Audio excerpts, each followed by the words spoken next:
En Cositas de Niños hablaremos de esos temas que nos hacen sentirnos vulnerables, eso que siempre nos dijeron que no podíamos tocar. Junto a expertos y amigos abordaremos desde una perspectiva abierta y clara esos asuntos que nos harán confrontarnos con nosotros mismos. Yo soy Víctor Cuevas y esto es Cositas de Niños, segunda temporada. Porque para ser hombres, primero debemos dejar de ser machos. Percibir esa posición ventajosa de privilegio y de beneficio, pues lo que se ha sido reforzando a través de la cultura, no solo de las circunstancias, de manera que cada vez que hemos ido creciendo, que hemos ido ampliando conocimientos, que hemos ido ampliando territorios, siempre hemos repartido y hemos compartido esa visión androcéntrica, esa visión machista de entender la realidad y de situar a la persona diferente, esencialmente a las mujeres, como diferentes e inferiores. Por eso necesitas una dinámica continuada, constante, de demostrar tu masculinidad y de intentar subir peldaños dentro del criterio de la masculinidad para ser, como muy bien dices, más macho, ¿no? Entonces no basta con ser hombre, sino que hay que ser macho y dentro de ser macho, ser más macho, ¿no? Entonces por eso los hombres nos retamos tanto entre nosotros, ¿no? Nos retamos, y además nos retamos poniendo en cuestión nuestra masculinidad, que alguien podía entender. No, si tú eres hombre anatómicamente, si tú eres hombre biológicamente, pues tú eres hombre. Mencionaste un término que últimamente ha tomado mayor relevancia, que algunos asumen, otros investigan, algunos lo entienden, a veces no lo entienden, y es el patriarcado. En todas las manifestaciones feministas vemos abajo el patriarcado, o hablamos también del heteropatriarcado y demás, pero en tus palabras, del experto, ¿qué es el patriarcado? ¿De dónde viene el patriarcado?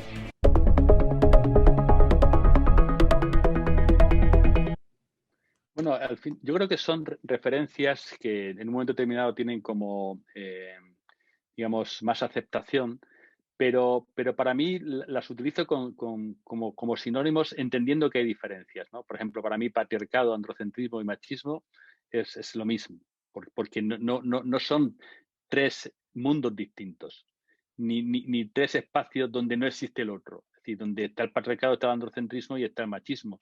Lo que pasa es que sí tienen como un significado diferente. El patriarcado, pues es la idea de patriarca, ¿no? Y el patriarca es el hombre que desde su posición organiza, dirige al resto imponiendo su criterio, que no es individual, sino que es de todos los hombres, por eso no es un patriarca, sino que es el patriarcado de todos los hombres, y además con una actitud paternalista, ¿no? De intentar de decir, déjame que tú no sabes lo que tienes que hacer, yo lo hago ya por ti, ¿no? Entonces, esa posición. Entonces, el patriarcado representa como los elementos, los valores, la abstracción de la construcción de la masculinidad, la moral y la ética de ese machismo, de esa construcción cultural basada en lo que los hombres han decidido, ¿no?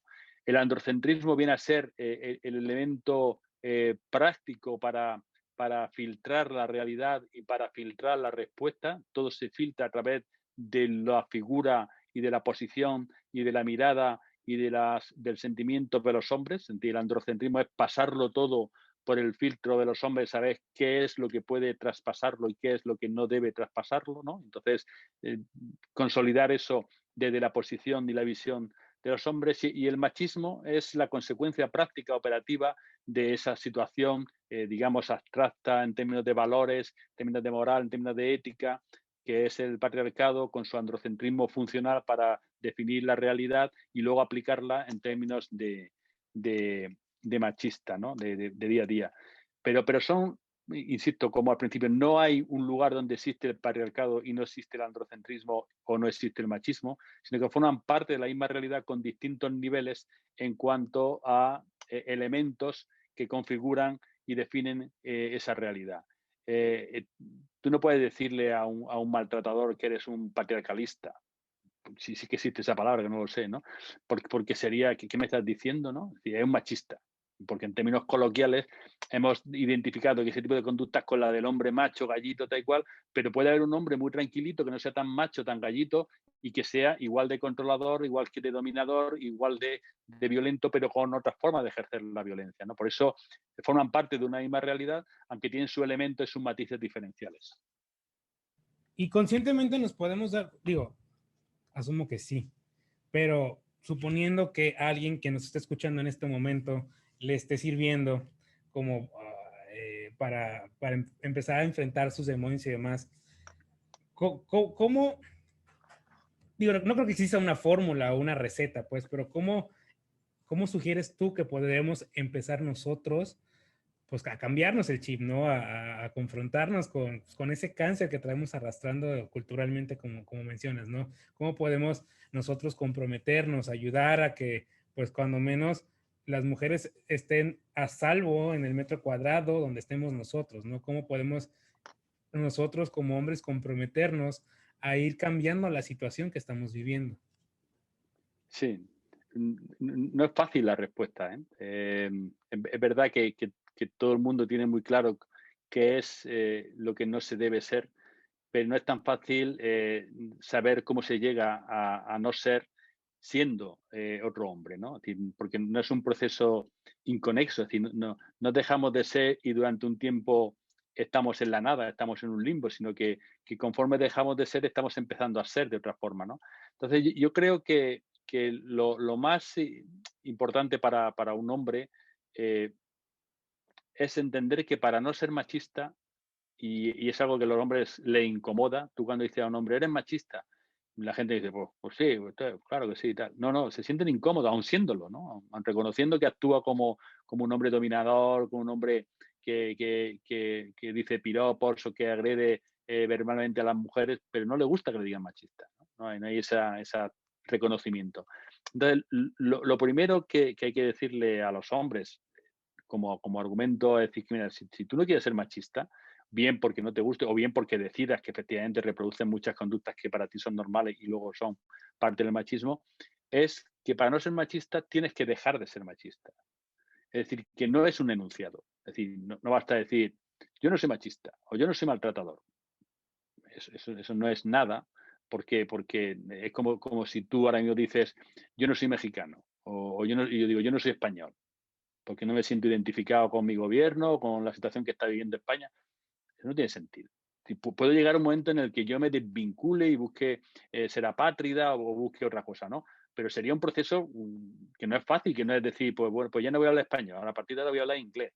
O voy a hablar español o castellano, pero con acento mexicano, pues para no identificarme. Bueno, tú puedes hacer cosas que evidentemente te van a alejar de lo que es la imagen típica y estereotipada del español o del machista. Pero lo primero es ser consciente de que es un proceso que necesita tu implicación.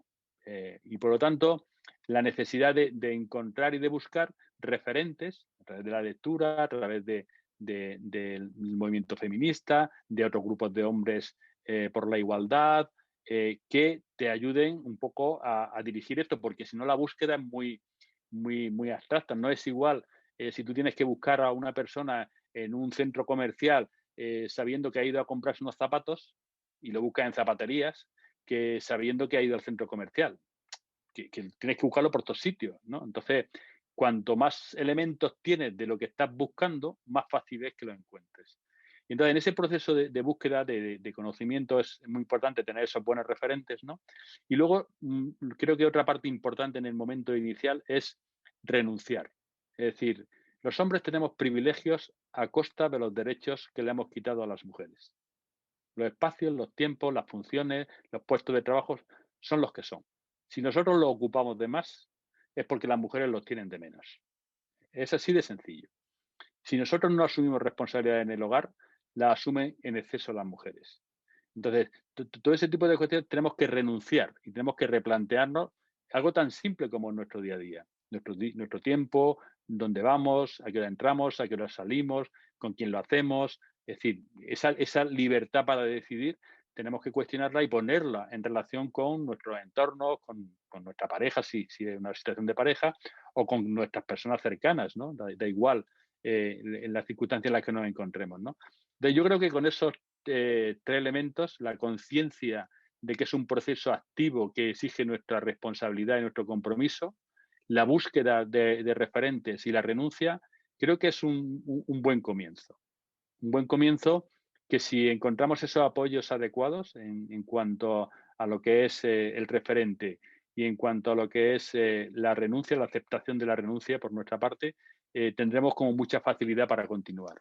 Si entramos en miedos, en dudas, en inseguridades, pues lógicamente será más difícil avanzar. Pero creo que como elemento para empezar en ese proceso, que insisto, no es una decisión solo, no es cruzar una línea, no es una lista de sí es y no es, sino que es un proceso transformador interno reflexivo, ¿no? Pues creo que es un buen comienzo. Quise hacerte una pregunta, pero eso ya es más allá de, ya es más sobre Miguel, porque me generó mucha curiosidad. ¿Cómo es que un médico forense se empieza a especializar en este tipo de temas y empieza como a ir más allá? Digo, qué bueno porque finalmente lo tenemos aquí y ha estado en diferentes lugares hablando sobre el tema y creo que no hay o no he conocido una persona que sea tan experta en este tema como usted y que tenga pues todo este material que ha generado en libros, artículos y demás respecto al tema. Pero ¿cómo es que un médico forense pues cae en esta situación, en este ámbito, pues? Muchas gracias. Pues mira, hay una parte práctica y luego se supone que tiene que haber una base que después de algún proceso pues te das cuenta de que existía, ¿no? Vamos, yo soy educado, yo soy hijo de un médico en un pueblo. Yo era el hijo del médico con mi hermano, pero éramos figuras en el pueblo, ¿no? Además, éramos muy buenos estudiantes, yo era muy buen estudiante, físicamente no estaba mal, ¿no? Es decir, un niño que tenía muchos resultados con las niñas, si hubiera utilizado todas mis posiciones de poder, ¿no? Como el hijo del médico, el buen estudiante, la buena familia, todo este tipo de cosas, ¿no? A mí siempre me parecía terrible utilizar privilegios en mis relaciones con la gente y yo creo que en mi pueblo me quieren mucho precisamente porque es una persona muy sencilla, muy cercana, muy normal, ¿no? Pero bueno, al margen de esa situación, digamos que criticaba ya desde el principio sin hacer ningún proceso reflexivo ni leer nada, simplemente como una actitud personal, bueno, yo seguí mi cauce estudiando, luego en la universidad, siempre una persona bastante respetuosa con el diferente, con quien no pensaba como yo, nunca es una persona polémica, por supuesto, nunca ha sido violento con nadie en la vida, creo que las cosas se resuelven de manera pacífica o si alguien quiere pelea, pues que la busque con otra persona, no conmigo, ¿no? Pero, pero bueno, todo eso es como una praxis completamente normal, no creo que haya ninguna diferencia respecto a otros muchos hombres. Y cuando empecé como médico forense en el año 1988, a mí nadie, en la Facultad de Medicina, nadie me había hablado de violencia contra las mujeres. No había ningún tema. Violencia doméstica, violencia así general, tal. Yo estudié la oposición para ser médico forense, que es el especialista del sistema, del Estado, para responder ante los casos de violencia, ¿no? Y tampoco venía ningún tema sobre violencia contra las mujeres. Y cuando empecé a trabajar como médico forense, pues empecé a ver muchos casos de violencia, generalmente hombres que se peleaban contra hombres o con hombres, ¿no? Entonces era una actitud muy común, ¿no? Eran peleas pues, en ambientes de ocio, en un bar, en una discoteca, y bueno, cuando acudían al juzgado para que yo lo examinara, pues veía las lesiones y bueno, cada uno era muy reivindicativo, siempre hablaba muy mal del otro, que si le había agredido, que se le había roto las gafas, que le había roto la camisa. Bueno, yo valoraba las lesiones, tal. Y el otro venía otro día distinto y hablaba lo mismo, igual que si el otro era muy violento, que se le había roto esto, tal. Bueno, eso ya se vería en el juzgado, ¿no? En el juicio y tal cual. Pero cuando venían mujeres maltratadas en aquella época, que no había tanta información, tantos servicios, tanta especialización, no había nada sobre violencia de género en la sociedad, acudían con lesiones graves, los otros venían con un hematoma, con un arañazo, eran cosas sin importancia. Ellas venían con agresiones después de una paliza importante, seria, ¿no? Y en lugar de entrar reivindicando que tenían que darle todos sus derechos, que tenían que pagarle lo que le habían roto, o hablar mal del agresor, lo que hacían era hablar bien del marido. Decían, mi marido es muy buen hombre, es muy buen padre, es muy trabajador. Y entonces decían esa frase que para mí me impactó, ¿no? Mi marido me pega lo normal, pero hoy se ha pasado. Entonces era una conducta común a todas las mujeres. Hablaban de normalidad en la violencia y cuestionaban la cantidad de violencia. No la violencia, sino la cantidad de violencia. Bueno, pues entonces cuando yo vi todo eso y empecé a ver que había muchos elementos comunes, mi primera aproximación fue definir un síndrome, que lo definí, lo publiqué en revistas científicas, del síndrome de agresión a la mujer.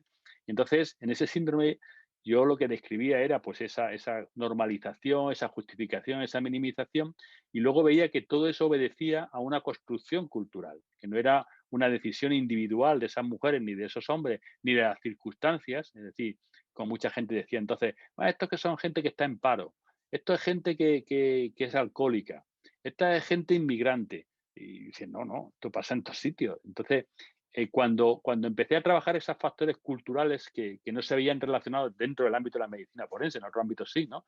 Como elementos relacionados con la violencia, pues empecé a leer lecturas y textos feministas que hablaban de estas cosas, de discriminación, del uso de la violencia.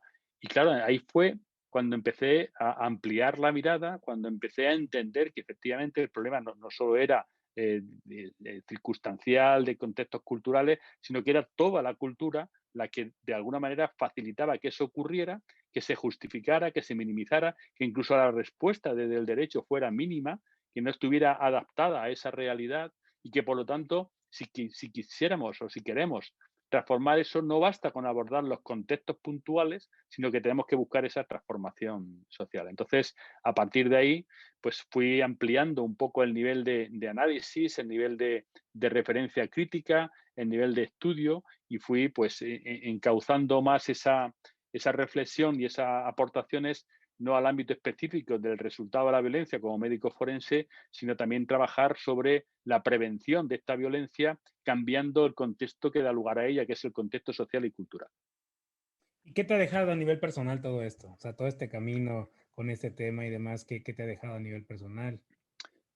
Pues yo creo que me ha dejado mucha felicidad, mucha satisfacción, me ha enriquecido mucho como persona. Yo creo que siendo una persona que le gusta vivir esas sensaciones, esos sentimientos, bueno, la poesía que es otra de mis pasiones, ¿no?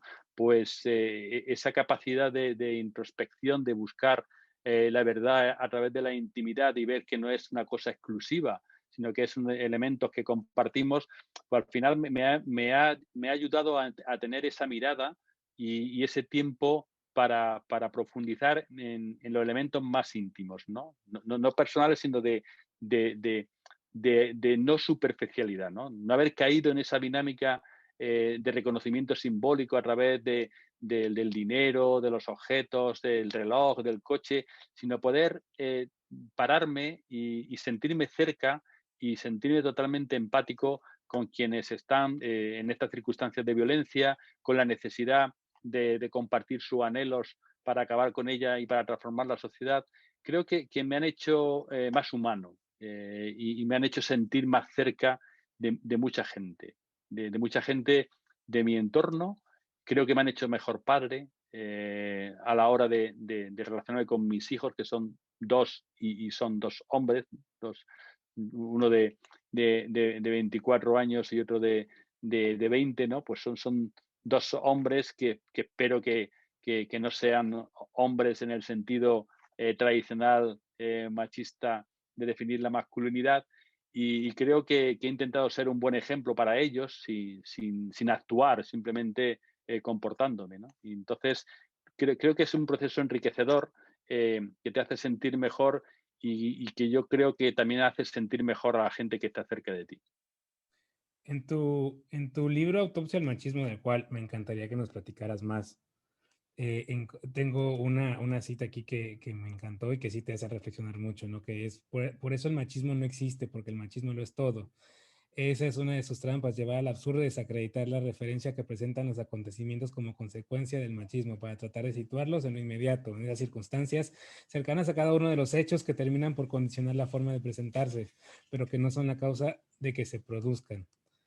Autopsia al Claro. machismo, pues básicamente la autopsia, entiendo, es como irlo desmembrando, como ir parte por parte. Sí, sí, tiene mucho. Fíjate que autopsia, que es una palabra que genera como cierto miedo, cierto rechazo, es una palabra preciosa, porque autopsia etimológicamente significa ver por uno mismo. Y autopsia, por lo tanto, es un proceso de mirada, ¿no? Es un acto voluntario de mirar y de reflexionar sobre lo visto. Distinto es la necropsia, que es la visión de lo muerto, ¿no? Pero la autopsia, que se hace referencia a la medicina forense, ¿no? A la práctica de lo que es la disección cadavérica, también es un gesto de voluntad para mirar a través de tus propios ojos la realidad y alcanzar consecuencias y conclusiones, ¿no? Entonces, autopsia al machismo, lo que he querido traducir es ese doble mensaje, ¿no?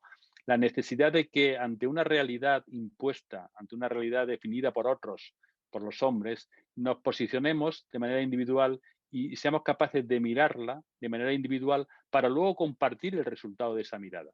No se trata de que miremos para nosotros solos o para nosotras solas, sino para compartir lo que vemos y poder, de alguna manera, dialogar, reflexionar para alcanzar un encuentro, una conclusión de manera que nos permita transformar. Pero también significa diseccionar, también significa romper con todas las capas que el machismo ha puesto como normalidad y todas las capas de costumbre, de ideas, de valores, de creencias, de tradición, que todo eso forma parte de un conglomerado que se entiende como normal y que esa normalidad es una imposición, es como un disfraz, no es parte del organismo de la convivencia, del organismo de la sociedad, sino que ha sido lo que el machismo ha ido interponiendo entre su posición interesada y la relación social para que nadie identifique esa construcción masculina, machista que hay en el fondo. Entonces, cuando se dice son las circunstancias, es que esta mujer no trabaja, pero no porque el marido no quiera, sino porque tiene muchos hijos. Entonces, es que es más importante cuidar de sus hijos que ella. Entonces, todas esas trampas parece que son decisiones voluntarias de las mujeres cuando son obligaciones que impone el machismo, porque si no las haces, no eres considerada como una buena mujer, como una buena madre, como una buena esposa. Entonces, el machismo lo que hace es disfrazar la realidad de sus argumentos, de sus intereses, para de esa manera seguir manteniendo sus privilegios, ¿no? Entonces, la disección lo que hace es ayudar a descubrir esa esencia, ese núcleo, donde podemos cuestionar esa construcción y a partir de ahí intentar transformarla. ¿Cómo motivarías tú a quienes nos están escuchando a cambiarse el chip, a todos los hombres que nos escuchan ahorita? ¿Cómo los invitarías tú? ¿Cómo incentivarías pues que ya pongan un alto a esta situación?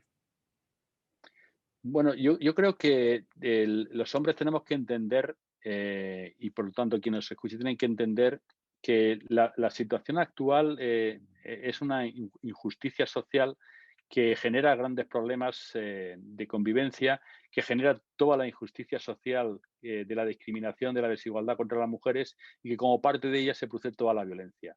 Entonces, la mayoría de los hombres no se consideran parte de ese proceso. Ellos dicen, yo no soy maltratador, yo no soy machista, pero no se dan cuenta de que el modelo lo que está dando es privilegios a todos los hombres, con independencia de que luego ejerzan el machismo de forma violenta o ejerzan el machismo de forma, digamos, interesada para cuando hay algún conflicto, pues dar un puñetazo por la mesa y decir, ¿qué? Aquí lo digo yo y aquí se acaba la discusión, ¿no? Porque tienes esa capacidad como hombre de actuar de esa manera. Y tampoco son conscientes de que cuando un hombre maltrata y que cuando un hombre asesina o cuando un hombre viola, lo está haciendo en un contexto que a su vez está manteniendo, está lanzando ese mensaje a las mujeres de que esas son situaciones que pueden ocurrir. De alguna manera, lo que el machismo tiene, no de ahora con la pandemia, sino desde hace 10.000 años, a lo largo de toda la historia, es un toque de queda social para las mujeres. Es decir, el machismo lanza un mensaje que todavía se oye en cualquier entorno por parte fundamentalmente del padre o de la madre hacia una niña, una chica que va a salir un fin de semana de fiesta y le dicen, ten cuidado que esos no son sitios para una mujer. Ten cuidado que esas no son horas para una mujer. Y lo estamos aceptando como sociedad que haya un toque de queda social para las mujeres. No existe eso para los hombres. Hay sitios que habrá riesgo, habrá peligro en determinados barrios, pero son riesgos de que te puedan agredir, pero no que te puedan violar, no que te puedan raptar, no que te puedan asesinar después de todo ese proceso. Entonces, la sociedad asume una normalidad en esos toques de queda, en esos límites que se impone, y luego, si se superan, responsabiliza a la propia mujer de la conducta violenta que han hecho los hombres, porque está fundada en esa construcción social y cultural, a la cual pertenecen todos los hombres, a la cual pertenecemos todos los hombres. Luego, si los hombres no hacemos algo por cambiar esta realidad, estamos haciendo porque continúe. De manera que ese chico joven que nos escucha y que dice, yo no soy machista, yo a mi chica la trato de maravilla, yo la tengo como una reina, da igual, estás contribuyendo a través de esa pasividad respecto a la realidad que existe, en esa asunción de tu papel como hombre macho, como hombre referente, ¿no? Estás asumiendo el modelo. Y el modelo es el que permite que exista la violencia, que exista la discriminación, que exista el abuso. Por lo tanto, yo creo que los hombres tienen primero la responsabilidad ética, moral, democrática, social, de contribuir a esa erradicación, a ese cambio, a esa transformación, y si no, peor para ellos. Es decir, el cambio es imparable.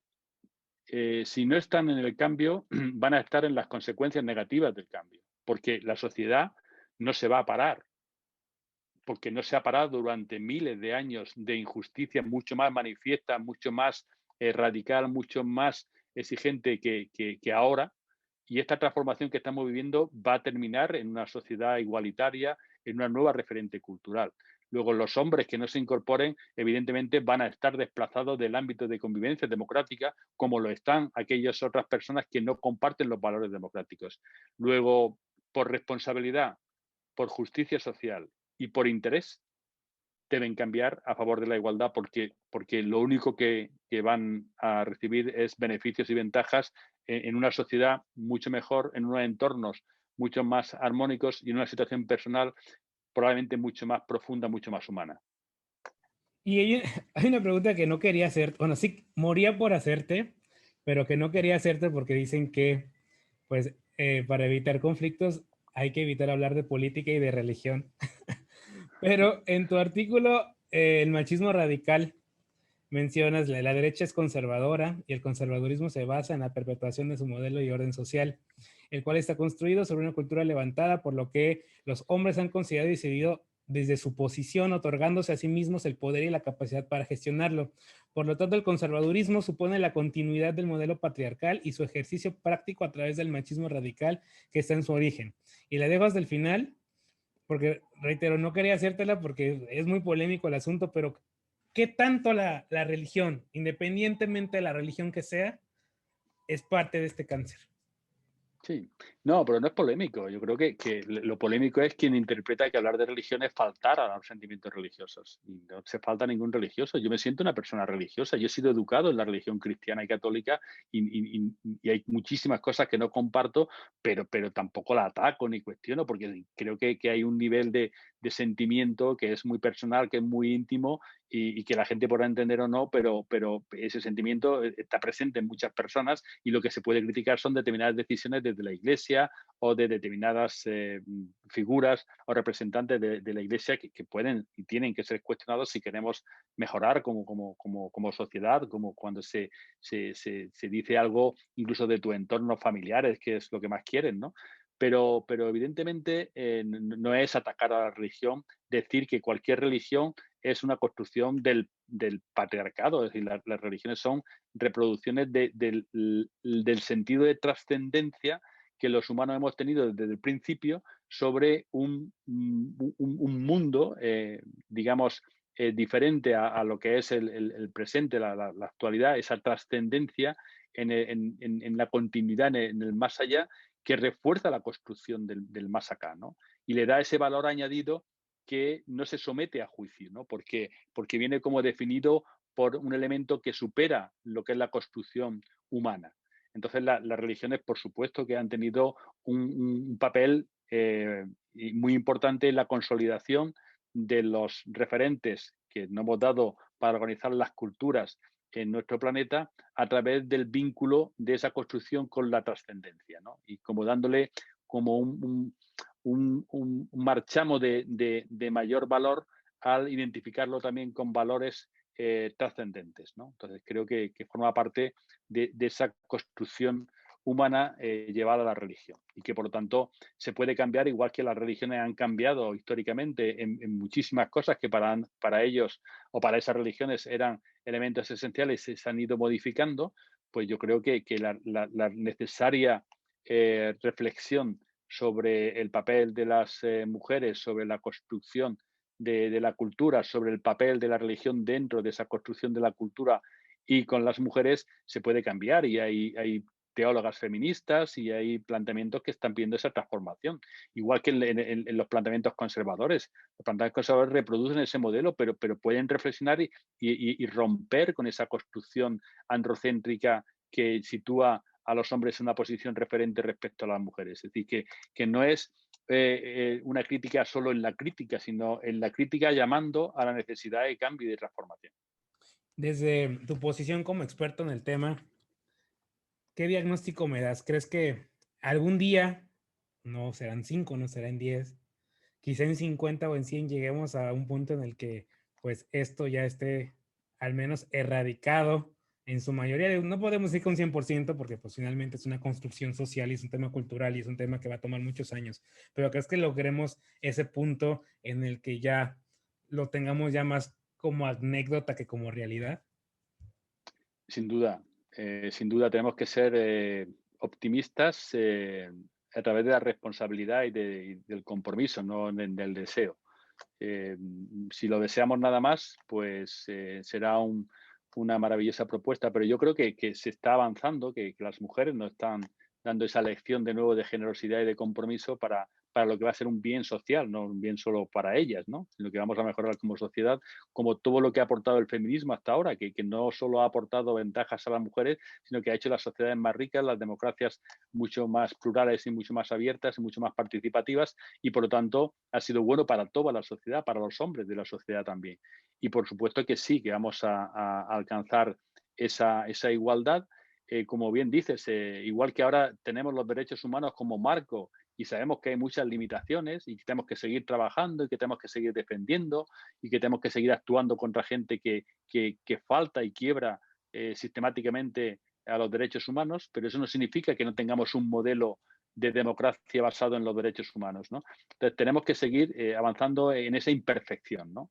Porque al final la aspiración está hacia la perfección, pero el proceso siempre será con mayor o menor componente de imperfección. Pero en el momento que esa imperfección esté basada en la realidad de lo inalcanzado, no de lo inalcanzable, es decir, de todo lo que nos falta para consumar ese logro de la igualdad, pero siendo conscientes de que ya quien predomina es la igualdad, pues estaremos en una situación, por supuesto, mejor que ahora y, por supuesto, más cerca de alcanzar ese límite con todas sus imperfecciones y limitaciones que existen en el momento. Pero es algo que creo que es inherente a la condición humana, que es uno de los grandes anhelos, junto a la libertad, a la justicia, a la dignidad.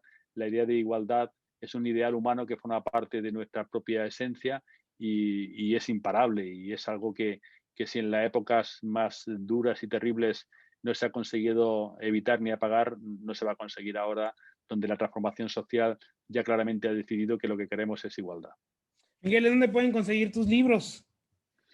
Buena pregunta. Pues, bueno, se puede, es que desde México creo que hay una distribuidora que lo ha llevado. En cualquier caso, la editorial es Comares, con C, y a través de la página web o pueden contactar, porque yo creo que hay una distribuidora que los ha llevado a México y que se podrán encontrar allí de manera. También creo que están ya o van a estar en formato digital, con lo cual mucho más fácil, puesto que ya no se evita o se evita ese problema que cuando se trata de grandes desplazamientos, pues puede encarecer mucho el envío, etcétera, etcétera. De manera que en Comares, que es la editorial, pueden tener esa información y evidentemente yo me sentiré muy halagado y feliz de poder compartir no solo este momento, sino las palabras que uno recoge en el libro como parte de su reflexión. No, Yo lo sí. agradezco mucho. No, gracias a ti. Tienes 2 blogs, ¿verdad? Sí, tengo el blog de autopsia, que es el donde abordo todos estos temas relacionados con la desigualdad, con la masculinidad, con el machismo, y luego tengo otro de poesía, se llama Cardiopatía Poética, también un nombre muy forense, ¿no? Sí, no. Pero sí, la poesía es mi gran pasión, creo que muy necesaria también, creo que es un lenguaje universal en el que nos podemos encontrar en situaciones comunes a partir de experiencias muy diversas y que creo que eso también nos acerca, nos une y nos ayuda también a entender esa igualdad emocional que todas las personas tenemos. ¿Tus redes sociales, Miguel? Solamente manejo Twitter y es @Miguel con la M mayúscula, 2 guiones bajos, Lorente con la L primera, la L en mayúscula. Miguel Lorente con 2 guiones bajos entre Miguel y Lorente. Miguel, muchísimas gracias de verdad por aceptar ser padrino de esta segunda temporada de Cositas de Niños. De verdad, gracias. ¿Algo más que quieras decir a todo el auditorio de Cositas de Niños? No, muchísimas gracias a ti, Víctor, por tu interés, por tu cercanía, por tu proximidad, por este viaje a través de lo virtual hasta España y haberme llevado de la mano hasta México. Y siempre agradecer a las amigas y a los amigos de México pues todo su cariño, que cuando he ido por allí he tenido grandes maestras en México, como Lidia Cacho, y son personas que quiero mucho y que siento muy, muy cerca siempre. Y por lo tanto, para mí México es un lugar maravilloso y un lugar donde siempre aprendo algo, como con la gran y admirada y querida Marcela Lagarde, a la que mando un saludo muy grande, y por eso que es un lugar de aprendizaje y de compartir. Con lo cual, muchísimas gracias por haberme dado la oportunidad de acercarme allí un poquito más cerca. No, muchas gracias a ti por tu tiempo. Sé que es una persona muy ocupada y de verdad, gracias. Ya este momento tendrías que estar descansando, no grabando un episodio. De verdad te agradezco, Miguel. Muchas gracias a todos los que me escucharon en este inicio de temporada de Cositas de Niños. Pues bueno, esta es una probadita de lo que nos espera en esta temporada. Y gracias, buenos días, buenas tardes, buenas noches a todos los que nos escuchan a la hora que nos escuches. Muchas, muchas, muchas, muchas gracias.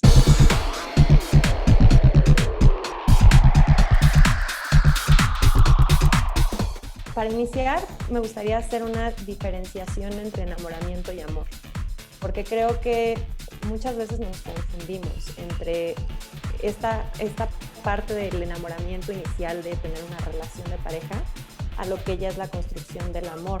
A ver, cuando hablamos del amor, justamente hay necesidades en pareja, pero también hay necesidades, obviamente, individuales. No dejas de ser persona, no te conviertes totalmente en el equipo, ¿no? O sea, no.